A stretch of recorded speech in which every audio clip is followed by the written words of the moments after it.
আসসালামু আলাইকুম বন্ধুরা, আজ আপনাদের সামনে মুসলিম শরীফ থেকে হাদিস বর্ণনা করব। আল্লাহ নবী সাল্লাম বলছেন, পড়োশীকে কষ্ট দেওয়া হারাম। ঠিক আছে বন্ধুরা, চলুন হাদিস শুরু করছি। হাদিস নম্বর হচ্ছে 172 নম্বর হাদিস মুসলিম শরীফের। আমি আপনাদের সামনে মুসলিম শরীফের প্রথম খণ্ড দ্বিতীয় খণ্ড একত্রে রেখেছি, ওখান থেকে পড়ছি, আরবি কিতাব। তো হাদিস হচ্ছে এই, আন আবি হুরায়রা আন্না রাসূলুল্লাহ সাল্লাল্লাহু আলাইহি ওয়াসাল্লাম قال لا يدخل الجنة من لا يأمن جاره بوائقائه।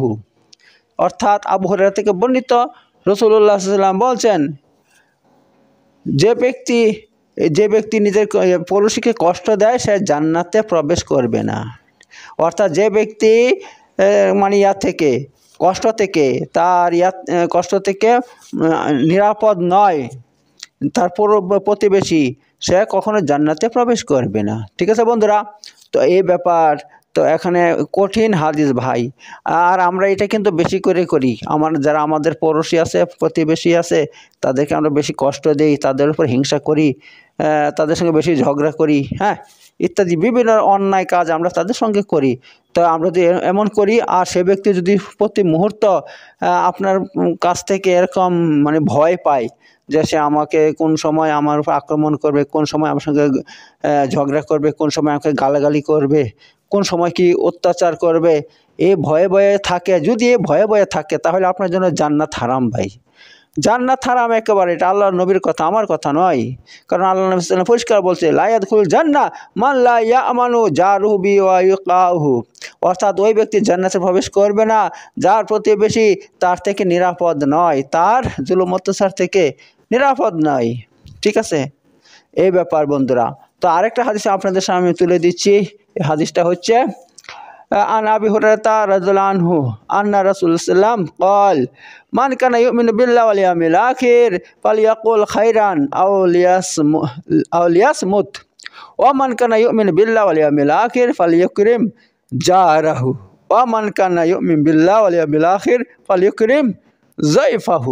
তো এই হাদিস আবু হুরায়রা থেকে বর্ণিত যে আল্লাহ নবী সাল্লাল্লাহু আলাইহি ওয়াসাল্লাম বলছেন, কি বলছেন, মান কানা ইউমিনু বিল্লাহি ওয়াল ইয়াউমিল আখির, যে ব্যক্তি আল্লাহর উপর ঈমান এনেছে এবং আখিরাতের উপর ঈমান এনেছে, তার উচিত ফালিয়াকুল খাইরান, সে যেন সবসময় উত্তম কথা বলে। অথবা আপনি কথা বলার আগে কী করুন, চিন্তা ভাবনা করুন আপনি কি বলবেন। ঠিক আছে, যদি ভালো কথা মুখ থেকে বাহির হয় সেটা বলবেন, যদি খারাপ কথা বের হইতে চায় কখনো এমন কথা বলবেন না।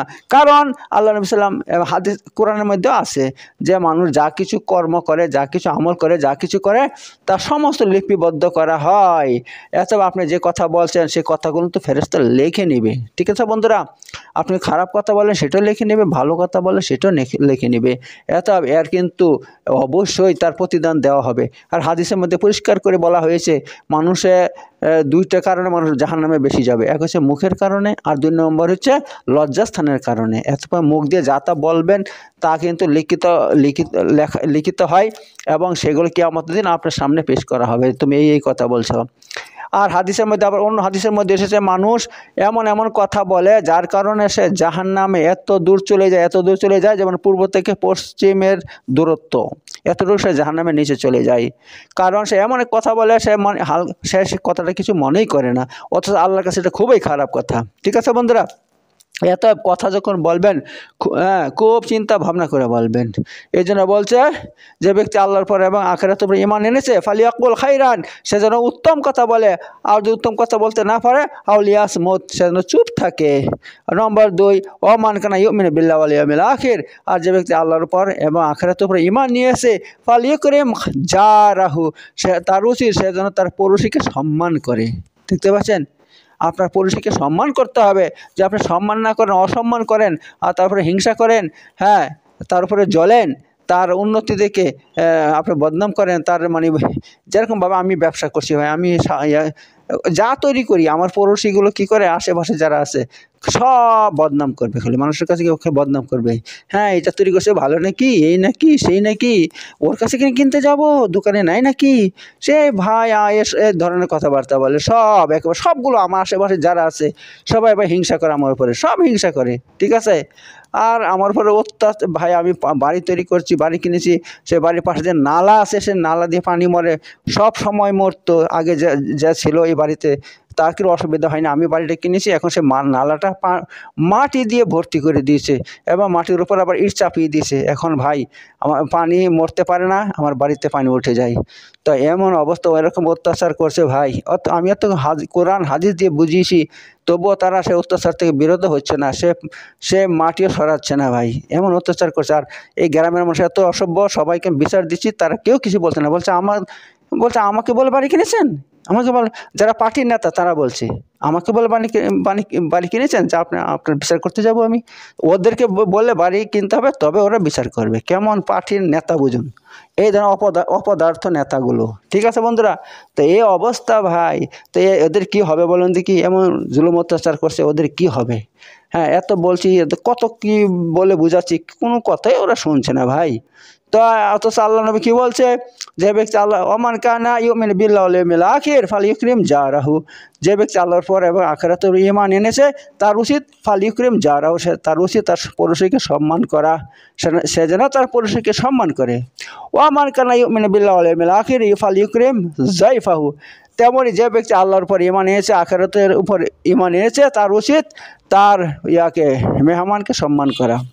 ঠিক আছে বন্ধুরা, মেহমানকে সম্মান করতে হবে, পড়োশীকে সম্মান করতে হবে। যদি না করেন তাহলে কিন্তু অবস্থা খারাপ আছে আপনার। কারণ আল্লাহ নবী সাল্লাল্লাহু আলাইহি ওয়াসাল্লাম বলছে লা ইউমিনু লা ইউমিনু লা ইউমিনু, 3 বার বলেছে অন্য হাদিসের মধ্যে, যে সে ব্যক্তি মুমিন নয়, সে ব্যক্তি মুমিন নয়, সে কখনো মুমিন হতেই পারে না। তখন সাহাবারা বলছে ইয়া মান ইয়া রাসূলুল্লাহ সাল্লাল্লাহু আলাইহি ওয়াসাল্লাম, হে আল্লাহ নবী সাল্লাল্লাহু আলাইহি ওয়াসাল্লাম কে? তখন আল্লাহ নবী সাল্লাল্লাহু আলাইহি ওয়াসাল্লাম বলছে, যা এই হাদিসটা তখন তিনি বলছেন লা ইয়ামানু জারুহু বিওয়াইকাহু, যে ব্যক্তির জুলুম অত্যাচার থেকে তার পড়োশী কি নয়, মেহফুজ নয়, সুরক্ষিত নয়, ওই ব্যক্তি মুমিনই নয়। আবার এই হাদিসের মধ্যে কি বলছে? লা ইয়াদখুল জান্নাহ মান লা ইয়ামানু জারুহু বিওয়াইকাহু, ওই ব্যক্তি জান্নাতে প্রবেশই করবে না যে ব্যক্তির জুলুম অত্যাচার থেকে তার পড়োশী কি নয়, মেহফুজ নয়, সুরক্ষিত নয়। তো বন্ধুরা, এই হাদিসগুলো লক্ষ্য রাখবেন এবং পড়োশীদের সঙ্গে ভালো ব্যবহার করবেন। আপনি যতই নামাজ পড়েন, যতই রোজা রাখেন, যতই কিছু আমল করেন, ভালো আমল করেন, আর যদি পড়োশীদেরকে কষ্ট দেন, কখনো জান্নাতে যেতে পারবেন না। আমার কথা নয়, এটা আল্লাহ নবী সাল্লাল্লাহু আলাইহি ওয়াসাল্লামের কথা, এটা রসুলের কথা, কোনোদিন মিথ্যা হতে পারে না। ঠিক আছে বন্ধুরা, তো এই হাদিসের মধ্যে দুটো জিনিস, এক হচ্ছে আপনি ইমানদারই হবেন না যদি পড়োশীকে কষ্ট দেন, নম্বর 2 আপনি জান্নাতে কোনোদিন প্রবেশ করবেন না যদি পড়োশীকে কষ্ট দেন। ঠিক আছে বন্ধুরা, তো এই ব্যাপার, এত আল্লাহ তাআলা আমাদেরকে হাদিসের উপর আমল করার তৌফিক দান করুক। আমিন আমিন আমিন।